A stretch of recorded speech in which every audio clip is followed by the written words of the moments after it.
Jadi kalau seandainya masih di dalam rongga mulut itu tidak ada batal. Kalau sudah sampai makhraj huruf H masuknya udah sampai lewat kerongkongan paling bawah, maka di situ batal.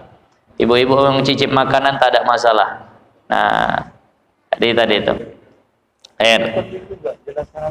Itu kalau mencicip makannya itu apakah menjadi kewajiban lidah itu dijulurkan atau ditarik ke dalam? Apakah wajib menjulurkan lidah untuk mencicip makanan? Tidak. Di dalam pun tak ada masalah selama dia masih di rongga. Nggak mesti lidah tuh dikeluarkan dulu, diteteskan situ.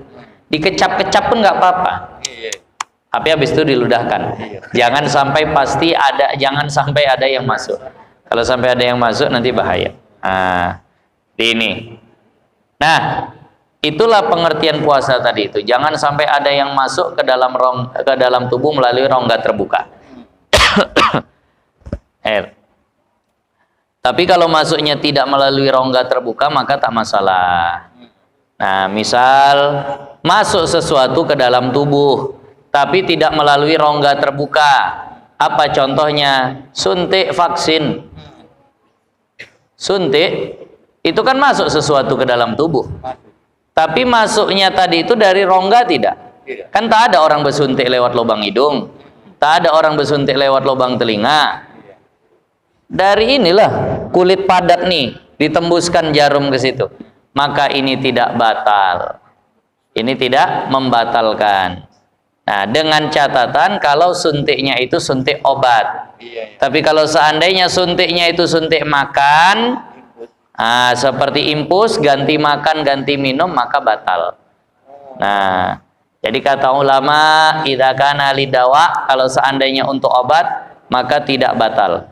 Wa in kana lil giza, tapi kalau seandainya untuk giza itu untuk makan, suntian makan, datang dia ke dokter, datang dia ke Pak Mantri, ya Allah Pak, lemas sekali Ramadan ini, ada suntik kenyang biar kayak makan nasi. Oh ada, kata Pak Mantri. Kalau sini suntiknya Ustaz impus di pinggir jalan. Impus pinggir jalan. Oh, langsung. Dan kalau seandainya swab bagaimana? Batal jelas. Kalau swab itu sampai ke batang hidung, sampai situ batal. Nah, tapi kalau memang bahasanya darurah betul haruslah itu dilakukan, batal tapi tak berdosa. Kalau memang harus begitu. Tapi kalau masih bisa pilihan, bisanya swab itu malam hari bisa, ya jangan dibuat siang hari. Nah, kalau ada pilihan, tapi kalau tak ada pilihan, dia harus kerja. Dia harus kerja. Nah, pas pula jadwal swabnya di siang hari itu. Kalau dia tak swab, tak kerja, anak istri tak makan. Maka di swab lah, batal puasanya, tak berdosa karena memang ada hajat. Nah, tapi wajib qadha. Nah, wajib qadha. Dah. Dah. Jadi itu tadi ketentuannya. Kharaja bil ain al athar. Tapi kalau seandainya yang masuk ke dalam tubuh itu bukan benda, hanya asar, hanya bekas dari benda, bendanya udah nggak terlihat lagi. Nah, karih bisyam, seperti cium aroma dengan hidung, masuk nggak tuh ke hidung? Tapi ada nggak nampak bendanya masuk ke dalam hidung? Tapi kan ada aroma wanginya. Ada inhaler namanya. Yang kalau apa disedot-sedot pakai hidung tuh, masuk aromanya. Ada nggak bendanya nampak masuk? Tak ada. Nah, itu yang seperti itu bagaimana? Ataupun ada misalnya dia malam harinya minum sesuatu, minum kopi kah? Atau tadilah pakai odol, terasa di mulut masih ada apa bahasa kita minnya, dingin-dinginnya tadi itu. Kalau kopi masih terasa mungkin pahit-pahitnya. Tapi kalau ditengok buka mulut tak ada lagi bendanya. Nah, kalau itulah dia telan air ludah yang masih ada dingin-dinginnya seperti tadi itu, maka tidak batal. Mencium tidak batal. Rasa yang tersisa di mulut itu juga tidak batal. Tapi ingat, pakai parfum ketika sedang berpuasa itu hukumnya makruh. Nanti kalau sedang puasa jangan pakai parfum. Nah, umum mau puasa sunnah mau puasa apapun pakai parfum itu hukumnya makruh. Nah, dia sama, tetap juga makruh. Nah, yang jadi pertanyaan pas hari Jumat lagi puasa Ramadan, hari Jumat sunnah pakai wangian? Sunnah. Lagi puasa makruh pakai wangian. Makruh. Mana yang dimenangkan nih? Nah, mana yang dimenangkan? Mengamalkan sunnah pakai parfum hari Jumat atau meninggalkan kemakruhan pakai parfum bagi orang puasa? Mana yang didahulukan? Nah, mana Pak Isa kira-kira? Kalau saya pribadi Ustaz, wangi ya. Nah, yang dimenangkan adalah puasa Ramadannya. Nah, jadi tetap tidak menggunakan pewangian. Nah, ya. Kalah hari Jumat sama bulan Ramadan. Nah, ataupun kalah hari Jumat dengan puasa, dengan ibadah puasa, karena nggak mesti Ramadan saja, puasa apapun begitu. Nah, jadi tadi kalau seandainya nanti hari Jumat Ramadan dimenangkan, meninggalkan wewangiannya. Nah,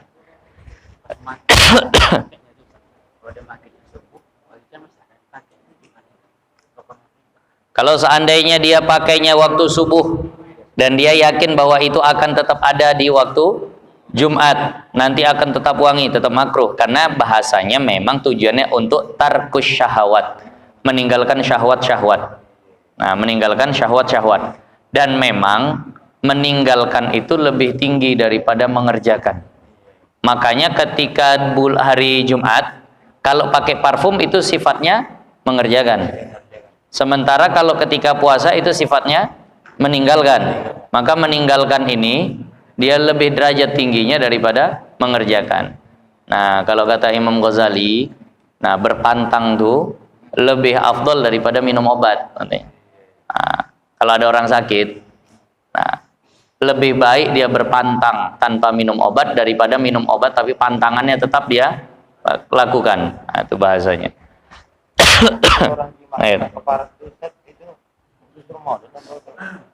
Wah, nanti kita akan sampai ke situ. Sebentar lagi ya, sampai nggak nanti? Berikutnya. Dah. Jadi kalau seandainya yang seperti tadi itu hanya sisa-sisa terasa di mulut tanpa nampak bendanya, maka tidak masalah.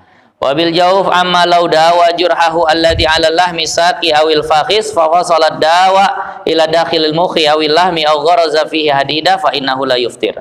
Kalau seandainya ada orang, kita bilang ada luka di pahanya.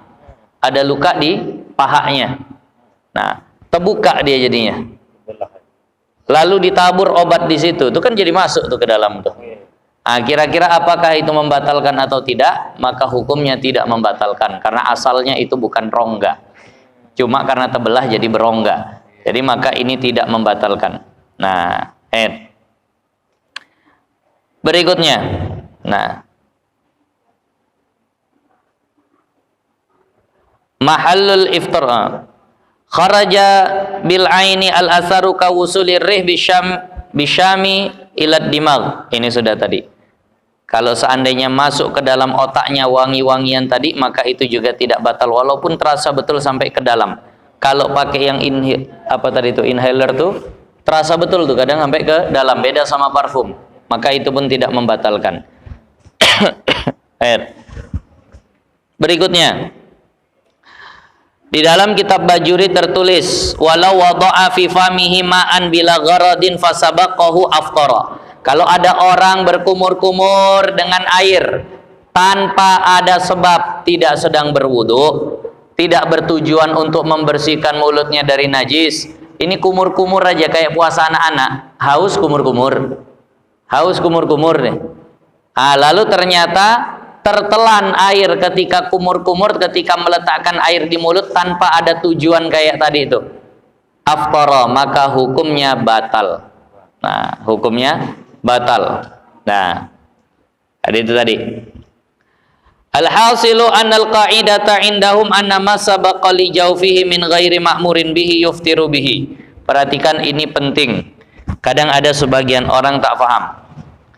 Kalau ada orang melakukan sesuatu yang sangat besar kemungkinan air akan masuk ke dalam tubuhnya, misal mandi ataupun berwudu ataupun hal-hal yang lain, tapi itu perkara tidak disuruh dalam agama, maka kalau seandainya masuk walaupun tidak sengaja maka batal. Perhatikan, Di sini dikatakan yuftiru mutlaqan balagha aula wa hada fi ma idza sabaqal ma ila jawfihi fi ghairi matlubin kal ghaslati ar-rabi'ah. Misal, kalau seandainya ada air tanpa sengaja masuk ke dalam tubuh, entah lewat hidung, entah lewat mulut, entah lewat telinga, maka walaupun tidak sengaja ini bisa batal kalau perbuatannya itu tidak disuruh dalam syariat. Misal, ada orang berwudu, kumur-kumur sekali, kumur-kumur 2 kali, kumur-kumur 3 kali. Yang disuruh wudu berapa kali? 3. Lalu dia kumur-kumur keempat, di kumur-kumur keempat tak sengaja airnya tertelan, batal puasanya. Lo kan tak sengaja, siapa suruh buat sesuatu yang tak disuruh, padahal itu sangat memungkinkan masuknya sesuatu ke dalam rongga tubuh. Tapi kalau seandainya kumur-kumur pertama, nah bunyi klakson orang, terkejut tetelan, batal nggak puasanya? Tidak, karena pertama memang disuruh. Nah, kumur-kumur kedua ditepuk pundaknya sama kawan, tetelan lagi, batal nggak puasanya? Tidak, karena disuruh. Kumur-kumur ketiga terpleset kakinya, tetelan lagi pula. Kalau ini tak batal semua. Kenapa? Karena memang disuruh. Oh, itu rezeki betul lah tuh kalau seandainya kejadian seperti itu. Tapi seandainya dia kumur-kumur yang keempat, ini tak ada perintah dalam syariat, dan itu perbuatan sangat-sangat mungkin masuknya air ke dalam mulut. Kumur-kumur keempat, nah, tetelan, tak sengaja, tetap batal. Begitu juga, ataupun dia mandi dalam keadaan mandi untuk bersejuk-sejuk atau bersih-bersih. Misal, mau pergi sekolah, mau pergi kerja, mandi pagi di bulan Ramadan. Ada perintah mau pergi sekolah mandi? Tak ada. Ada perintah dalam syariat mau pergi kerja itu mandi? Tak ada. Berarti ini mandi yang tidak diperintahkan dalam syariat. Mandi ini sangat mungkin nggak masuk sesuatu ke tubuh? Sangat mungkin. Mandi dia, tak sengaja masuk air ke dalam kuping, batal puasanya. Ini mohon izin, mohon maaf. Jadi kalau mandi nanti di bulan Ramadan, bukan mandi sunnah, bukan mandi wajib, hati-hati betul. Tegak aja lah mandi, tak usah mereng-mereng kepala tuh.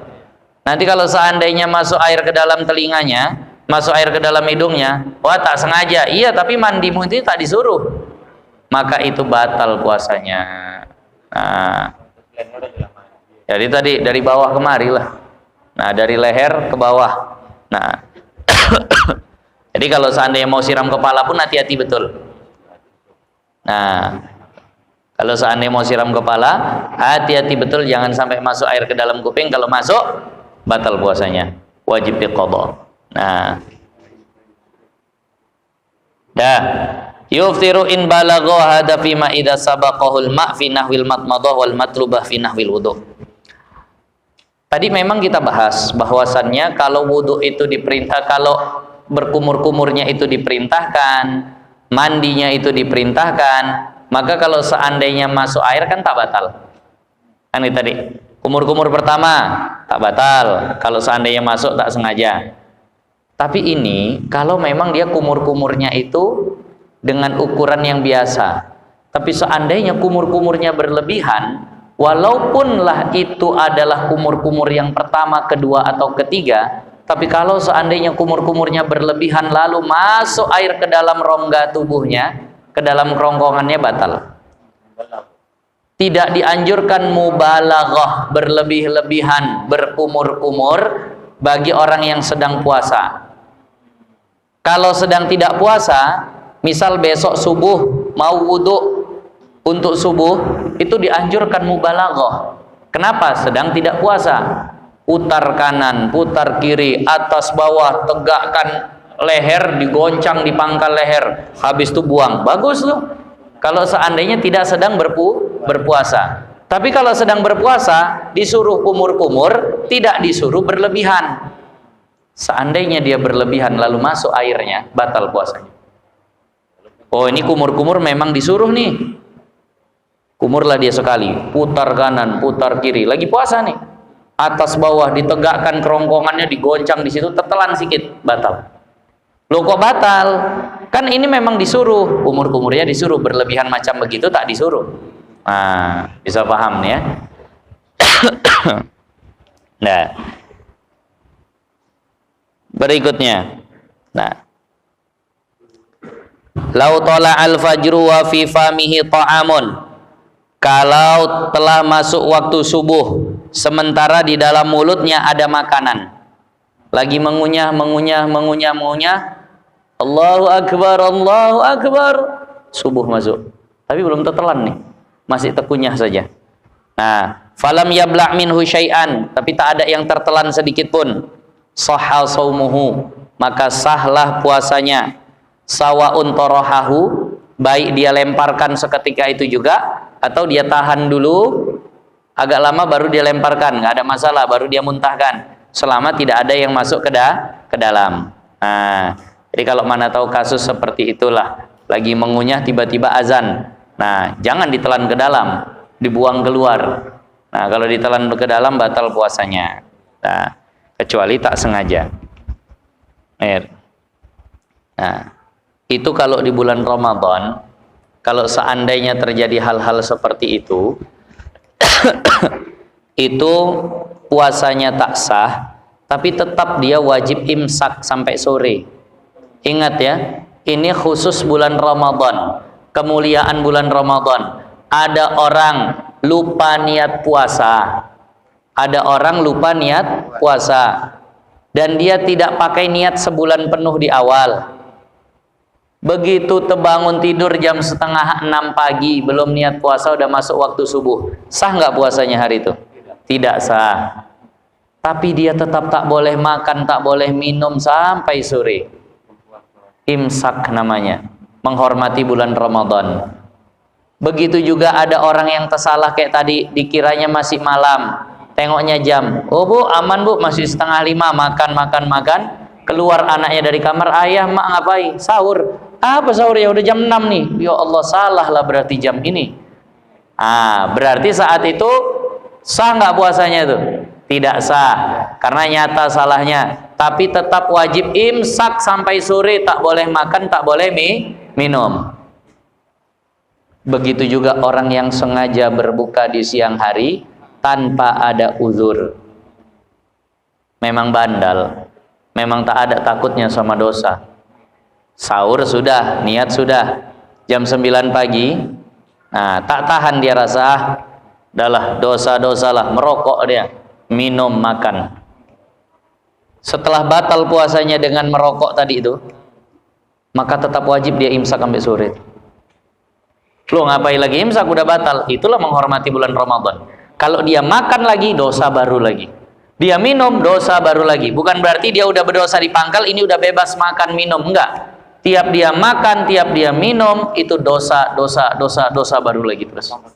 Bertambah-tambah. Maka wajib imsak tuh terus. Ini hanya khusus puasa wajib di bulan Ramadan. Kalau bukan di bulan Ramadan, tak seperti itu. Berdosanya sekali itu saja. Misal begini, dia mau niat qadha. Di bulan Syawal lah misalnya. Tinggal puasa, adalah niat qadha. Nah, terbangun tengoknya jam 4:30, makan sahur dia. Nah, begitu makan sahur, nah datang istrinya, Pak, udah masuk subuh tuh, jam mati, ini udah jam 6. Sah nggak nih puasanya? Tidak sah. Wajib imsak nggak sampai sore? Tak wajib. Kenapa? Karena bukan bulan Ramadan. Nah, ini bisa dipahami. Itu khusus untuk bulan Ramadan saja yang seperti itu. Atau puasa kafarah juga itu tidak wajib. Nah, kalau ada orang bermaksiat, dia lagi puasa, dia sedang berpuasa qadha Ramadan, dengan sengaja dibatalinnya. Diundang kawannya, ayolah makanlah, sekali-sekali jumpa bulan Syawal. Aku lagi qadha Ramadan. Kalau puasa sunnah boleh dibatalin. Kalau puasa wajib kan tak boleh, tapi udahlah, makanlah. Makan batal tuh puasanya.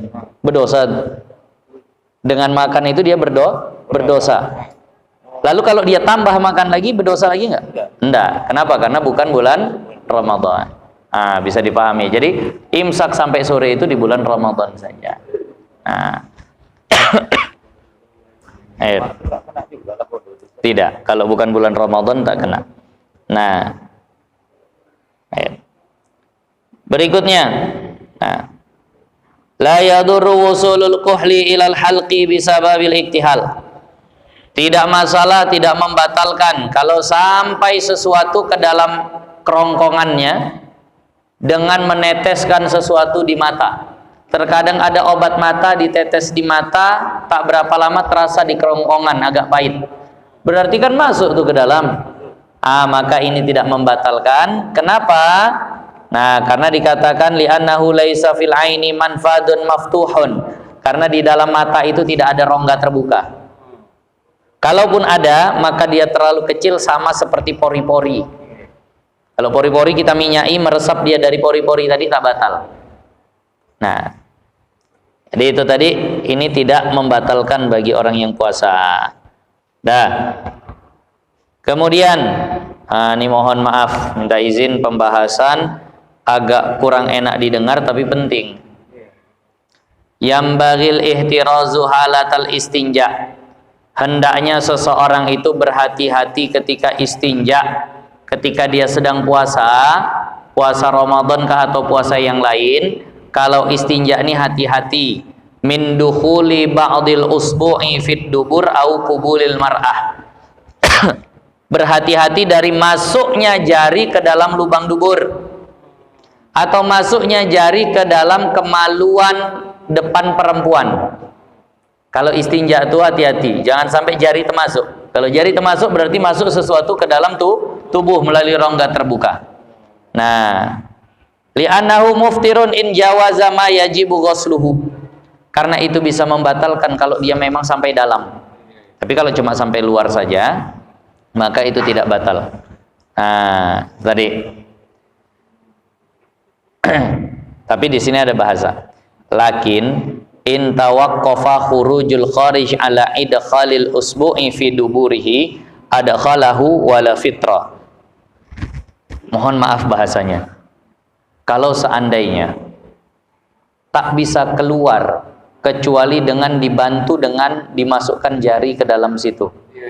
Nah, maka ini tidak membatalkan puasanya karena darurah tadi itu.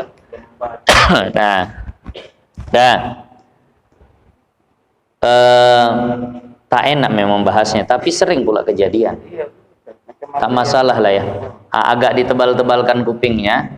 Nah, wa fihi aidan anna masalal usbu'i ghaitun kharaja minhu wa lam yanfasil summa dhamma duburahu bi ikhtiyarihi. Fadakhala minhu syai'un ila dakhilihi fayuftiru haitsu tahaqqaqa dukhulu syai'in minhu ba'da buruzihi. Sama hukumnya macam itu, minta izin, minta maaf. Ketika buang hajat, ketika buang air besar, keluar sebagian kotorannya, tapi tak bisa dia lanjutkan. Nah, tergantung aja dia. Pak Isala yang membahasakan tuh. Dah. Lalu mohon maaf, sebenarnya tak hajat, sebenarnya tidak berhajat. Ditunggu bentar sebenarnya bisanya nanti keluar semua. Tapi dia tak sabar, diputuskannya dengan dikatupkannya duburnya. Nah, itu kalau seandainya seperti itu ada yang dari luar tuh masuk lagi ke dalam. Nah, itu tadi. Maka itu membatalkan puasa, kecuali kalau memang hajat betul. Ini kalau tak dipotong setengah jam, 1 jam maulah begini saja terus. Maka kalau seandainya seperti itu tak batal. Mohon maaf lah, karena kitabnya bahasanya seperti itu. Bukan bahasa saya, bahasa kitab lah. Tapi kalau seandainya itu adalah daging ambeien, nah, keluar lalu masuk lagi, maka itu tidak batal. Bahkan seandainya didorong, dibantu dengan tangannya, maka itu tak batal. Karena kalau seandainya di luar begitu saja sakit, maka dia dorong dengan tangannya sengaja ke dalam, maka itu tidak batal. Minta izin, minta maaf, ilmu, bukan yang lain-lain. Itu tadi. Berikutnya, tidak ada istilah batal dengan menelan air liur ataupun air ludah. Kalau dia satu masih murni, Kalau air ludahnya masih murni tidak bercampur dengan apapun, maka tidak batal. Satu syaratnya. Yang kedua, masih dalam rongga, belum keluar dari rongga. Minta izin. Kalau seandainya sudah keluar dari rongga, lagi puasa, ditontonnya pula iklan Sprite. Segar kali dia rasa. Menetes, mengalir air liurnya sampai hampir ke dagu. Udah keluar atau masih di dalam tuh kalau udah gitu? Ditariknya lagi, ditelannya, batal tuh kalau begitu. Nah, tapi kalau seandainya masih di dalam rongga mulut, tak batal. Jadi syaratnya pertama, murni belum tercampur apapun. Kedua, masih berada di rongga mulut. Nah, kemudian yang ketiga, mohon maaf, air liurnya sendiri. Nah, jadi kalau seandainya ada satu riwayat, minta izin, minta maaf, bukan untuk yang lain-lain, tapi menceritakan. Di sini dikatakan, wa ma jaa annahu sallallahu alaihi wasallam kana yamussu lisana Aisyah radhiyallahu taala anha fayahtamilu annahu yamujjuhu. Nanti mana tahu, karena mungkin belajar hadis, semua kitab hadis dipelajari, kalau terbaca bahwasannya Rasulullah ketika berpuasa pernah mencium mulut Sayyidatuna Aisyah. Bahkan dikatakan di situ kena ke mulut baginda Nabi lidah dari Sayyidatuna Aisyah. Itu kan berarti sudah ada air liur orang lain. Nah, maka dikatakan fayuhtamal, maka ada kemungkinan annahu yamujjuhu, baginda Nabi meludahkannya, tidak menelannya. Karena kalau ditelan itu akan batal air. Nah, maka pertanyaan adalah, itu baginda Nabi mencium istrinya ketika puasa. Tadi pembahasan kita, haram mencium istri ketika sedang berpuasa. Itu pernah ditanyakan kepada Sayyidatuna Aisyah, maka apa kata Sayyidatuna Aisyah? Siapa di antara kalian yang bisa mengawal syahwat setingkat baginda Nabi? Itu. Jadi jangan, kalau itu baginda Nabi gitu. Makanya tadi kan dikatakan, kalau tak bersyahwat silahkan. Nah, mungkin yang udah menikah selama 50 tahun, mungkin ya cium istri sama cium tembok sama aja rasanya. Udah 50 tahun berumah tangga. Nah, tapi kalau masih setahun, 2 tahun, 3 tahun, pasti beda rasa cium yang seperti itu. Maka kalau ada rasa-rasa yang seperti itu, jangan, haram. Nah, baginda Nabi paling bisa mengawal rasa yang seperti itu. Nah, itu tadi. Teringat Ustaz, karena ada orang ngomong, tapi tak semua orang. Dia saking semangat ngomong, itu di sini aja keluar ludahnya. Ketahui lagi itu udah siap ngomong, hilang dia. Macam. Ada orang yang kalau bicara, pinggir bibirnya tuh putih-putih. Putih. Pinggir bibir tuh putih-putih. Kalau masih di bibir, belum lagi keluar bibir, itu masih dikatakan rongga mulut. Tapi kalau udah keluar bibir, baru habis itu hilang ya. Kalau hilangnya masuk ke dalam, batal. Tapi kalau tak pasti ya tak batal. Entah hilangnya nguap begitu saja, Allah alam lah, tak tahu. Nah, kalau lagi tidur.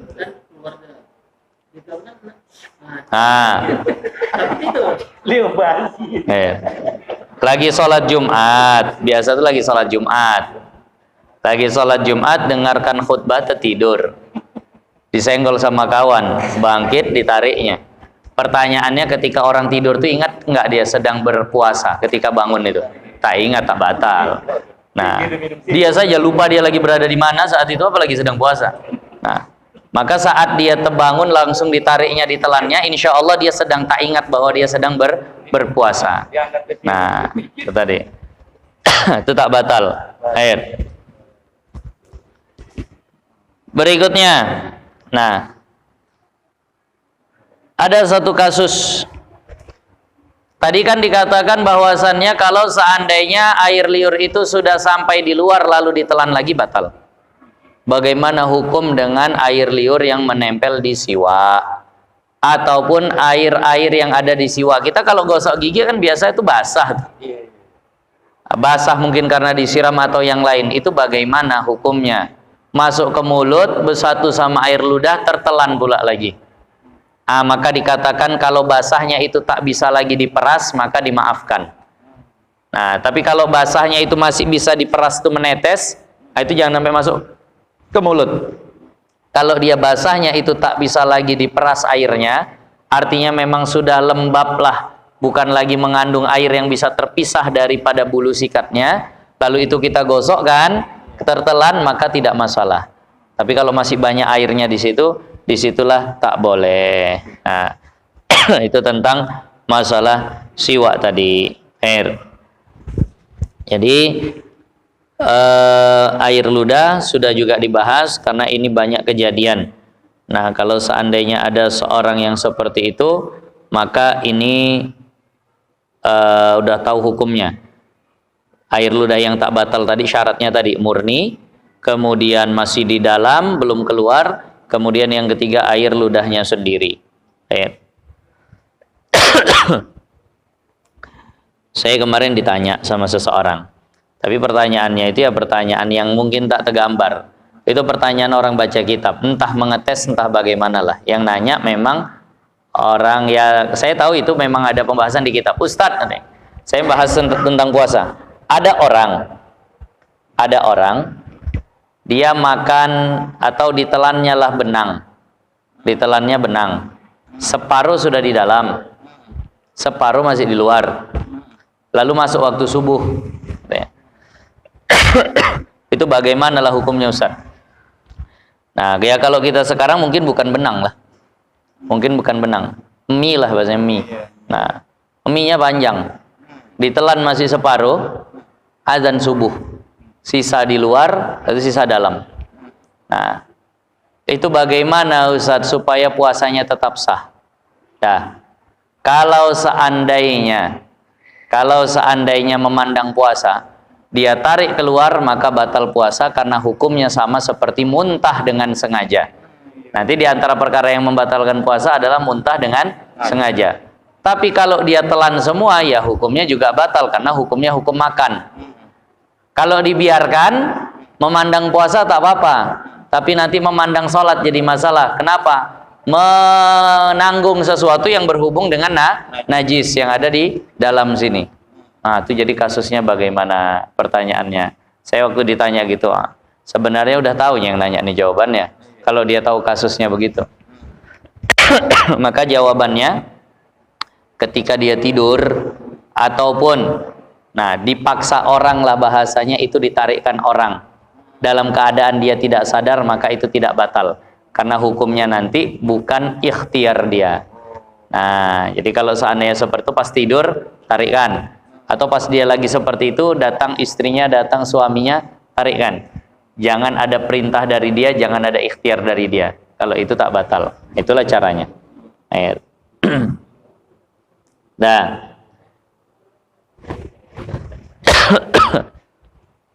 berikutnya ada satu masalah. Akala aw syariba lailan katsiran wa alima min adatihi annaha idza asbaha hasalalahu jusya'un yakhruju bisababihi ma fi jawfihi. Kita ada pembahasan seperti ini. Puasa akan batal kalau melakukan muntah dengan sengaja. Muntah dengan sengaja itu membatalkan puasa. Kalau ada orang punya kebiasaan, kalau dia makan banyak, minum banyak di waktu sahur, nanti habis subuh pasti muntah. Itu udah jadi kebiasaannya. Makanlah agak 2 piring atau minum 3 gelas, pasti nanti jam 8 pagi muntah. Udah adatnya, sudah berulang. Istilah hukum adat kan begitu. Hukum adat itu biwasilatit takrar, dengan ada pengulangan dan terus-terusan begitu. Nah, pertanyaannya, hal yamtani'a alaihi kasratu madukira amla? Apakah haram baginya untuk makan banyak di malam hari? Kalau dia sudah punya kebiasaan seperti itu. Wa hal idza khalafa wa kharaja minhu yuftiru amla? Apakah kalau dia sudah tahu begitu tetap dia makan banyak, lalu paginya terjadilah kebiasaannya yakni muntah, batal nggak puasanya? Nah, fihi nazarun wa yujabu anhu bi annahu la yumna min kasrati dzalika lailan. Jawaban yang dipilih nggak dilarang dia makan banyak.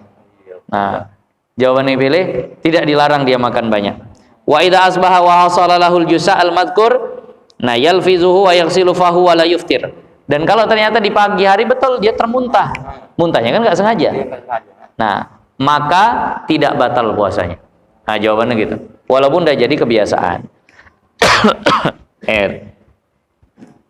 Wa in taqarrara dzalika minhu miraran, walaupun udah berulang berkali-kali. Nah, tapi untuk itu saja. Nah, kalau naik motor sama sih. Kalau untuk naik motor tadi lah. Nah, walaupun udah kebiasaan, kalau seandainya udah tingkat pasti. Ya kalau udah asalkan naik mobilnya pasti muntah. Oh, kalau ini memang dilakukan di saat sedang berpuasa, bukan sebelumnya ya. Maka ini batal kalau seandainya seperti itu. Nah, lagi puasa dia tahu kalau dikusuk punggungnya pakai minyak angin pasti muntah. Ini lagi puasa nih. Disuruhnya nanya, kusuklah punggung ayah pakai minyak angin, muntah. Nah, itu batal. Karena dia tahu dia itu sudah pasti muntah, karena seolah mencari-cari muntah. Nah, insyaallah jam berapa sekarang, Pak Isya? Oh, jam berapa? Tak nampak jam. Jam 10 tadi kita mulai jam.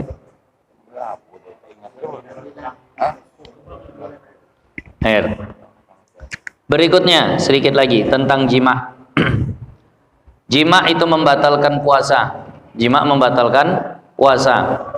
Nah, baik fa'il dan maf'ul, baik suami dan istri ketika terjadi hubungan badan, maka itu membatalkan puasa. Maka jangan dilakukan. Jangan dilakukan. Kemudian di sini dikatakan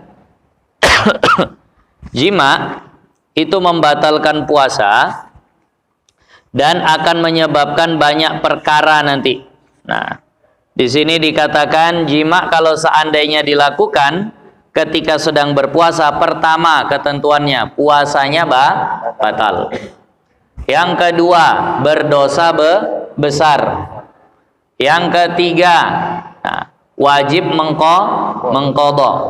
Yang keempat, wajib imsak sampai sore. Jangan habis jima merasa udah batal, udah ledek makan minum sekalian, tidak.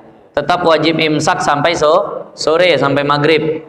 Yang kelima, si suami wajib bayar kafarah. Artinya si laki-laki wajib bayar kafarah. Nah, kafarah itu apa? Puasa 2 bulan berturut-turut. Tak boleh putus.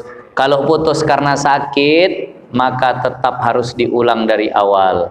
Kecuali putusnya karena hal-hal yang bukan dari keadaan dirinya lah. Misal dia mulai puasa di bulan Zulhijjah, lalu kenalah putus terpotong sama hari raya Idul Adha sama 3 hari tasyrik, maka ini dianggap masih bisa bersambung. Nah.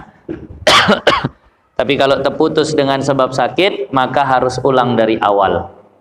Kalau terputus karena memang ada hari yang tak boleh puasa, maka itu masih dimaafkan. Nah, dan tidak dikatakan dia harus ulang dari awal. Nah, tadi maka hati-hati. Jangan sampai terjadi.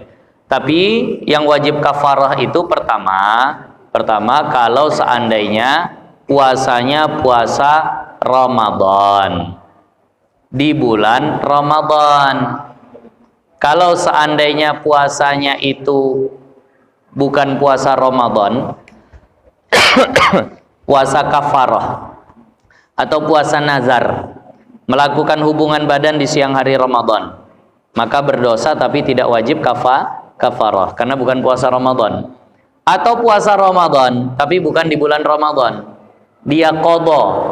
Puasa Ramadannya ada bolong 3 hari, dia qadhalah di bulan Zulqa'dah. Ketika sedang mengqadha, dengan sengaja, dengan sadar dia jima istrinya, batal puasanya, berdosa tapi tidak wajib kafarah. Nah, tidak wajib kafarah. Kemudian tidak juga wajib kafarah kalau memang dia orang yang diberi keringanan untuk tidak berpuasa. Misal dia sedang bermusafir sama istrinya, mau pulang kampung dari Kuala Tanjung ke Jakarta. Naik apa bang? Naik mobil pribadi aja lah dek. Nah, naik mobil pribadi. Berangkat hari apa bang? Hari Senin. Nanti sampai kira-kira hari apa kita bang? Hari Kamis lah kurang lebih ya. Kurang lebih ya 4 hari. Berangkat hari Senin sampai hari Kamis. Hari Senin jam berapa berangkat bang? Jam 9 pagi. Berarti hari Senin wajib sempurnakan puasa. Kenapa? Karena musafir yang boleh tidak berpuasa kalau status musafir dia dapat sebelum subuh. Kalau hari Senin berangkatnya jam 9 pagi, berarti status musafir dia dapat setelah subuh. Orang yang bermusafir setelah subuh tak boleh berbuka puasa. Nah, berangkatlah hari Senin. sempurna puasanya. Di hari Selasa statusnya masih sejak sebelum subuh sudah berarti di hari Selasa itu boleh tidak berpuasa, tapi tetap niat puasa. Nah, ternyata capek kali suaminya, udahlah di jam 11 siang nih kita singgah di hotel saja. Ternyata di hotel jimaklah mereka. Kena kafaroh nggak nih? Tidak. Kenapa? Karena dia orang yang memang boleh meninggalkan puasa. Bahkan berdosa pun tidak tuh. Orang memang boleh tak puasa. Paham maksudnya? Yang ini tak kena kafarah. Begitu juga tidak kena kafarah kalau dia melakukan jima itu, sedangkan dia bukan orang yang sempurna puasanya 1 hari. Sedangkan dia bukan orang yang sempurna puasanya 1 hari. Bagaimana contoh? Perhatikan. Kalau ada orang kena puasa kafaroh, ini sebelum ke situ. Ada orang kena puasa kafaroh, kemudian belum dibayarnya, dia meninggal dunia. Wajib nggak ahli warisnya membayarkan kafarohnya? Wajib. Perhatikan, ada orang jima di siang hari Ramadan, harus bayar kafaroh. Belum terbayarnya kafaroh, meninggal dunia. Ahli warisnya wajib nggak nih membayarnya? Wajib. Nah, wajib kan? Nah, wajib. Dah. Tapi seandainya begini, ada orang ketika sedang puasa Ramadan, jam 11 siang, tak tahan dia jima dia dengan sengaja sama istrinya. Dah. Jam 3 sore meninggal dunia dia. Wajib nggak ahli warisnya membayarkan kafarohnya? Tidak. Kenapa? Karena nyata dia bukan orang yang bisa menyempurnakan puasa sehari itu. Paham maksudnya? Meninggalnya jam 3 sore. Maka tak wajib bayar kafaroh. Kenapa? Karena dia bukan orang yang wajib menyelesaikan puasa sehari itu. Paham ya? Nah, begitu juga kalau orang gila wajib puasa nggak? Enggak. Jima jam 11 siang. Habis itu kan wajib kafaroh tuh seharusnya. Jam 3 siang, gila dia. Maka ini tak wajib kafaroh nih. Nah, itu tadi. Tapi memang gila betul, jangan pura-pura gila. Nah, itu tadi.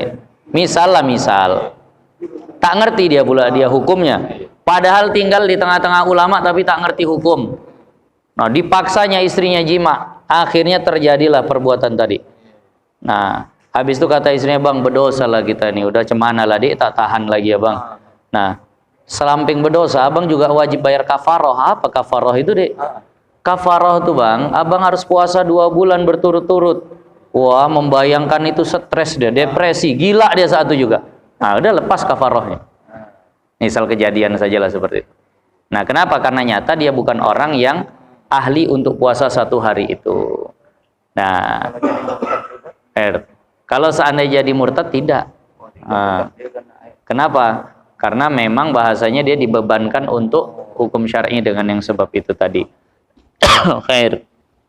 Jadi maka inilah yang memang difahami tentang kafarah tadi itu. Nah, jadi jangan sampai dilakukan hal-hal yang seperti itu karena ini akan membebani atau akan mohon maaf tadi pertanyaan Pak Isa, kalau dia murtad bagaimana? Kalau dia murtad juga tak kena kafarah. Kalau dia murtad tetap tak kena kafarah. Karena memang dia bukan orang yang ahli untuk 1 hari itu puasa. Nah, maka oleh sebab itu ini difahami perkara yang membatalkan puasa ini jangan sampai tersalah paham. Banyak paham-paham yang tersilap. Ada anak mau nangis, jangan nangis, oh batal puasamu. Entah dari mana pula nangis batalkan puasa. Ada orang terjatuh berdarah lututnya. Nah, berdarah batal puasa. Nggak pernah dengar seperti itu. Keluar darah batal puasa. Itu tak ada yang seperti itu. Nah, mungkin dia salah dengar. Waktu ngaji masalah darah haidnya yang batalkan puasa, tak terdengarnya haidnya. Nah, jadi akhirnya semua darah keluar dianggapnya membatalkan puasa. Insya Allah inilah kaji kita malam ini. Kalau seandainya ada yang mau dibahas, ada yang mau kita diskusikan bersama, silahkan.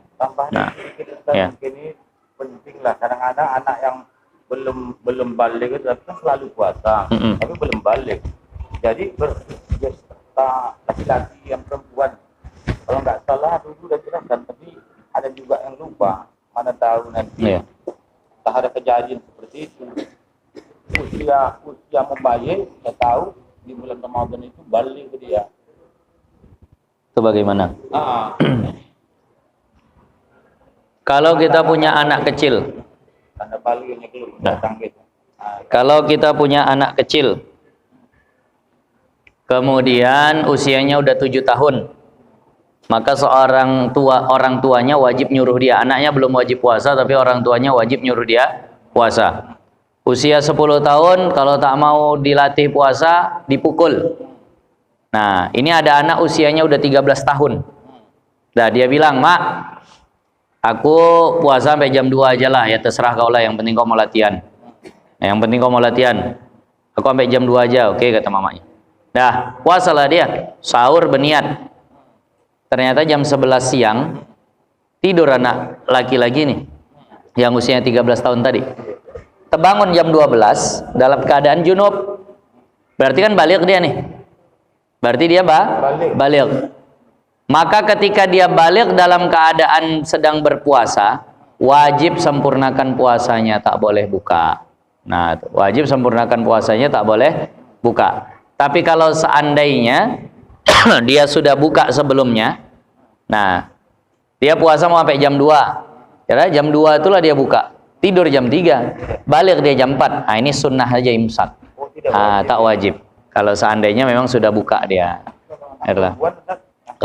Kalau anak perempuan yang haid, karena baliknya itu dengan haid, dan haid itu tak boleh puasa, mana pula bisa menyempurnakan. Tadi khair. Nah, itu sajalah insyaallah.